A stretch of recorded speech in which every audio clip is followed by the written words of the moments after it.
Hi hello good afternoon everyone. கேரளாவில் பாருங்கள் கொதிக்கிற வெயில் ஆரம்பிச்சிருந்துச்சுங்க. இன்றைக்கி வந்து ஒரு 3 மணிக்கு பக்கம் இருக்கும். சரி ஈவினிங்க்கு வந்து நோன்பு திறக்கிறதுக்காக ஏதாச்சும் வைக்கணும் இல்லையா.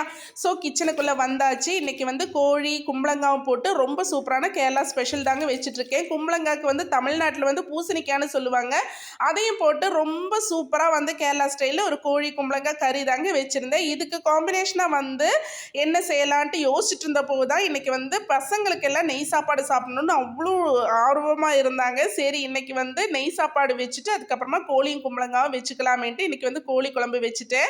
இதோட ரெசிபி வேணும்னா எனக்கு கமெண்ட்ல கேளுங்க. அதுக்கப்புறமா நெய் சாப்பாட்டுக்கு தாளிச்சு விட்டாச்சு.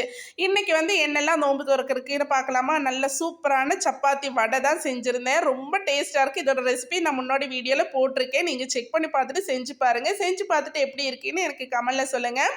ரொம்ப சூப்பராக வந்து கோழி கும்பளங்காய் கறி வந்து கேரளா ஸ்டைலில் ரெடி ஆயிடுச்சு. இந்த ரெசிபி நான் கண்டிப்பாக உங்களுக்காக போஸ்ட் பண்ணுறேன். நெக்ஸ்ட் டைம் நான் வந்து வீடியோ ஷூட் பண்ணிவிட்டு அதுக்கப்புறமா நல்ல சில்லி சிக்கன் பொரிக்கும் போது பாருங்கள் என்ன தெரிச்சுது. அப்போ இவ்வளோ தான் இன்றைக்கி சூப்பரான கோழி கும்பளங்காய் கறி நெய் சாப்பாடோட இன்றைக்கி இஃப்தார் முடிச்சாச்சு. உங்களுக்கு எல்லாருக்கும் என்ன ஸ்பெஷல் எனக்கு கமெண்ட்ல சொல்லுங்கள்.